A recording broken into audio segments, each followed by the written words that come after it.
Hey, Chris Liepe here with special guest Lukas Magyar from the band Veil of Maya.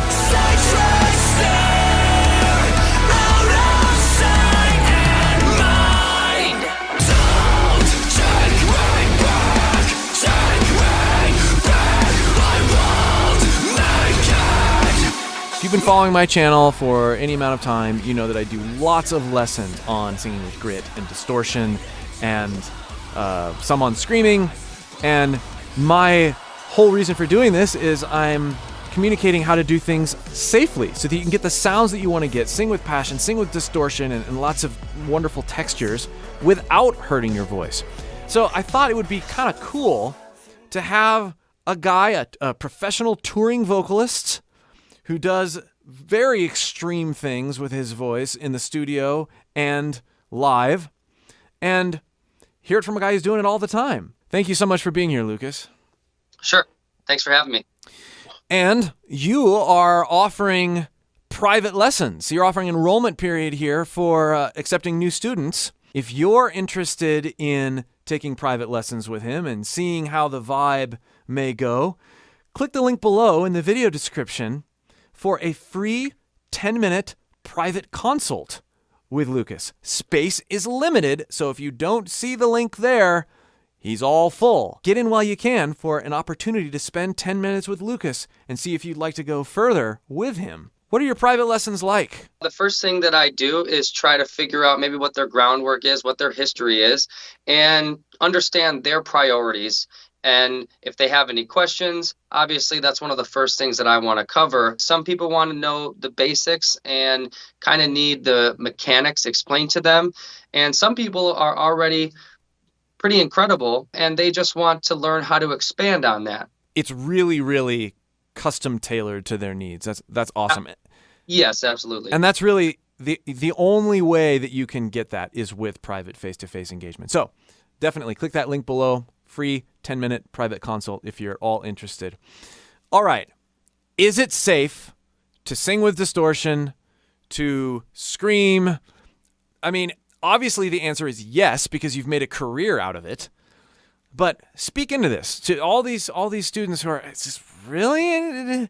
And what are some tips that you have for making it safe and still sounding good? Yeah, so I think we all understand that it's abrasive and it can definitely wear the voice down. When I have students who are just getting into this and are asking me that sort of question, I explain it and I compare it to like cardio, right? So your goal is to run 10 miles, let's say. Uh-huh. But on day one, you're not going to run 10 miles. You just have to start. You might only make it a half mile before you're too exhausted to keep going. It really just depends on where your cardio is at in that current time. So for me, if I want to scream one song, but I've never done it before, I'm probably just going to want to start with making the sound in general and experimenting and trying to figure out how to make that sound. And if we keep the running metaphor going, if you are running a half an hour wrong, if you have bad shoes or you're not using good running technique and you haven't been introspective about your stride, running in a half an hour may continue to be a challenge. But as soon as you get your technique dialed in and you understand how to be introspective and feel out what works in the voice and you have the right tools, that's when you can start progressing beyond that half an hour, right? So yeah. How do you help guide students to that point? Because it's not just about time, it's about the right things for the right time at your particular stage. Yeah, so the first step with someone who's just starting is to get them to understand how to create the sound. And I like to explain it based on the resonation that I'm feeling and how we can move it. So there are certain cues, mainly audibly, that kind of tell me where the resonation is and where it needs to go if it's not exactly in the right spot for that particular person. And the thing is there are different ways of going about screaming. There are different textures that we can create. So there isn't just one right way to do it. There's actually a multitude of ways to do it. And I don't really use the word wrong way. I mean, however you want to sound, that's how you want to sound. Yeah. It's just a matter of finding where that resonation needs to be placed in order to create that sound. So many students they rely on a sound that another artist is doing, and then they imitate that, and then it doesn't feel so good, but they keep going, and then they end up hurting themselves, and then they assume that singing with distortion or screaming is just blanketly bad for your voice, but when in fact they have observed this technique and internalized it incorrectly. And you said that it's about finding the resonation and the placement and then moving forward. How do you know if you have the right placement? It does get quite tricky because, again, if you're very new or inexperienced, you can be doing everything right mechanically but not get the sound that you want. So first, we find something that is starting to work, and then we just slowly go down that rabbit hole. And we have to be a little bit cautious because, again, it's abrasive. It will wear down your voice. We have to take time to build the endurance to where we can actually really experiment and try different things. So once you have a solid foundation and you can create a particular aggressive sound for an extended period of time, then you have the luxury of really experimenting and seeing, what's your range like there? How high can you get? How low can you get? How brutal can you make it? How can you make it any louder? So it really kind of depends on what level you're at as a student. And I always try to make sure my students have clear priorities and goals. Sometimes they don't really have priorities until they work with me.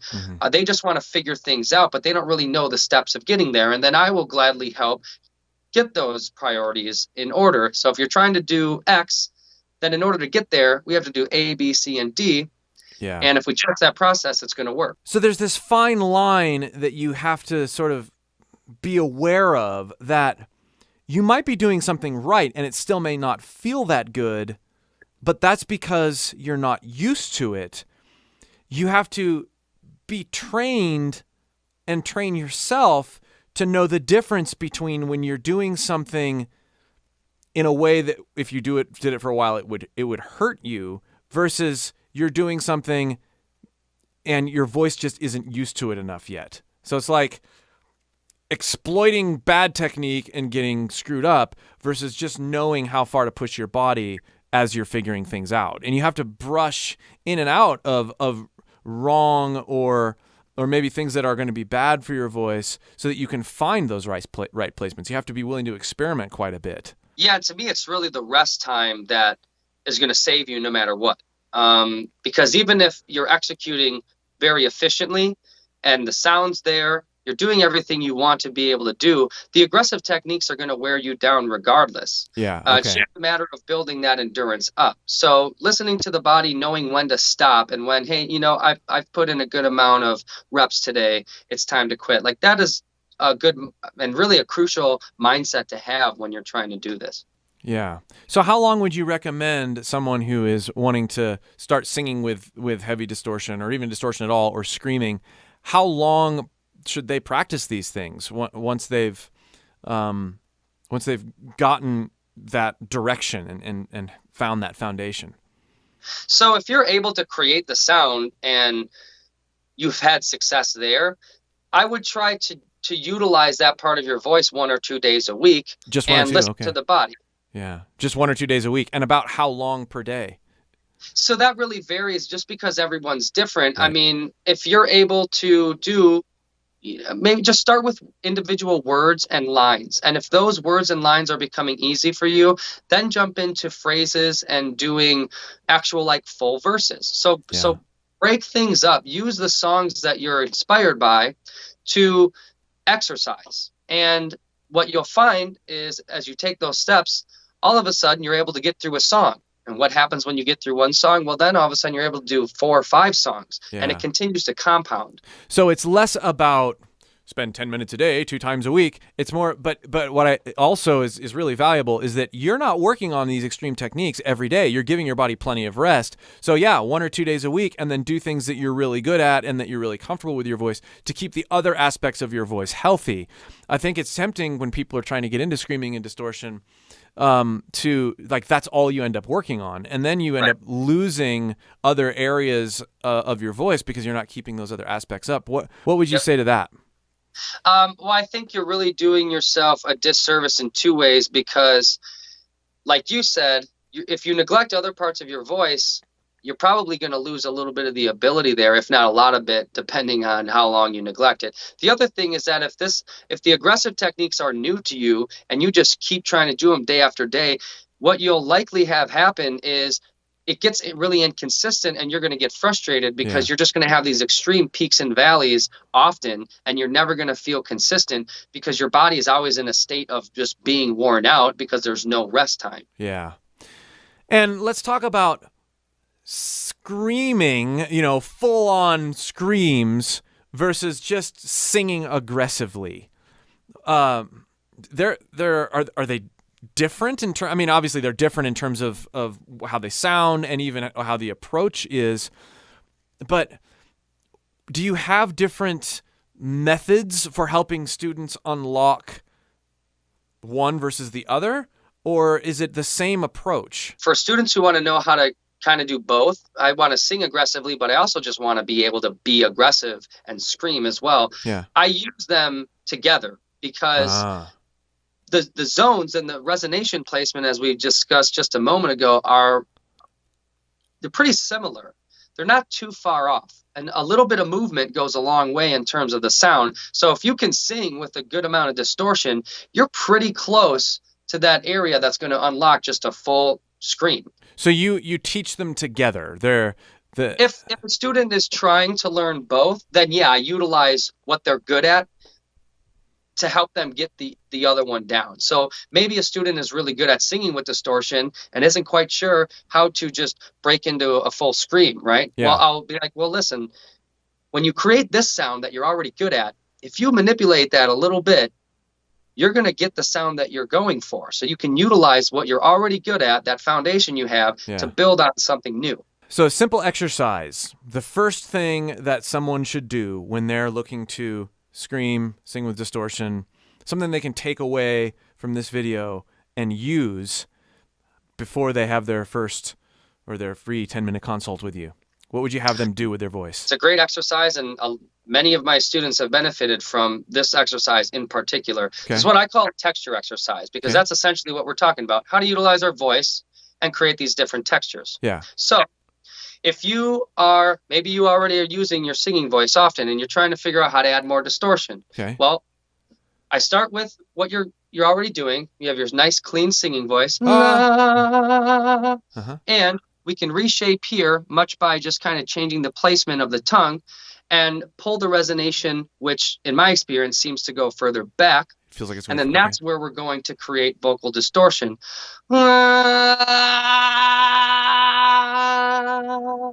So you are picturing the resonance go back and resonating more around the soft palate, and it almost sounds like it's becoming more nasal too as you're doing that. Mm-hmm. So it's forward.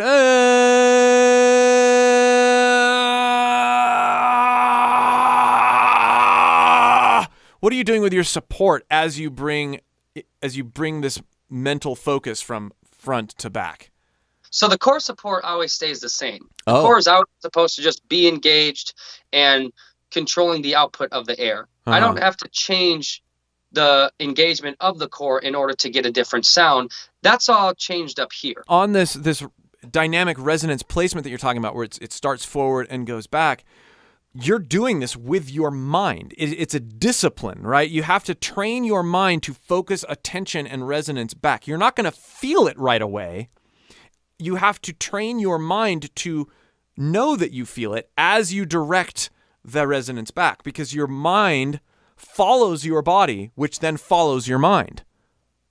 Yeah, it can be tricky. Some students do have a little bit of a difficult time kind of honing in on that. So I have other ways of explaining it, much with like position here. But I find that most of the students do understand, even if they don't already, when I talk about the head resonation, most of them kind of get it. They're like, oh yeah, I guess there is a resonation up there. And that's what I pay attention to. And because of that, and watching myself while manipulating the tone and texture, that's what's allowed me to help teach other students, because I'm not just thinking about the resonation, I'm physically moving it with my jaw and mainly with the position of the tongue.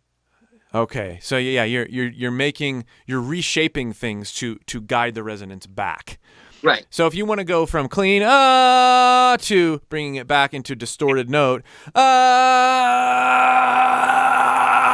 and then going to a full-out scream where you're removing the note, sort of, I mean, in a manner of speaking. Take us there. Right. So if you watch closely, you can kind of see, if I was just, the tongue is down, kind of resting where the teeth meet the low gum line. And it's sitting there. Sometimes it's touching, sometimes it's not touching that area, but it's very close and relatively flat. Okay. However, if you pull it away, and a lot of times even just curl the tip of the tongue and kind of make this bowl shape. Okay. A lot of times that's when that vocal distortion is going to start to apply. So you bring the tip of your tongue up, and that helps you direct the resonance even further back. Yeah, I pull it up and back. Like that. Can you? But it really depends on the level of distortion you're going for. Like a full all-out scream, like where you don't have that. It's not this. It's I've got a note in there, sort of. Yeah, like I want like the that sort of sound. Like how would you do that with what you're talking about here? Cool. So the tip of the tongue would be kind of down, but also disengaged from the teeth and the gum line. Okay. So they wouldn't be touching. Okay. And a lot of the times there's this, again, like that bowl shape. Yeah. So if I were to go from a clean note into, say, like a false chord scream, essentially what I'm doing is I have the tongue like this, and then I pull it like that.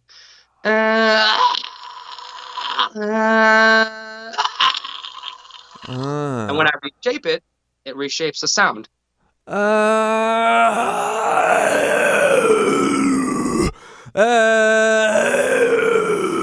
It's almost like I'm drawing the energy back even further than when I'm doing like that. That doesn't feel as far back. That's a really interesting way to look at that. Thank you so much, Lukas. Again, if you'd like face-to-face lessons with Lukas, click that link below for your 10-minute free consult. We'll see you for more.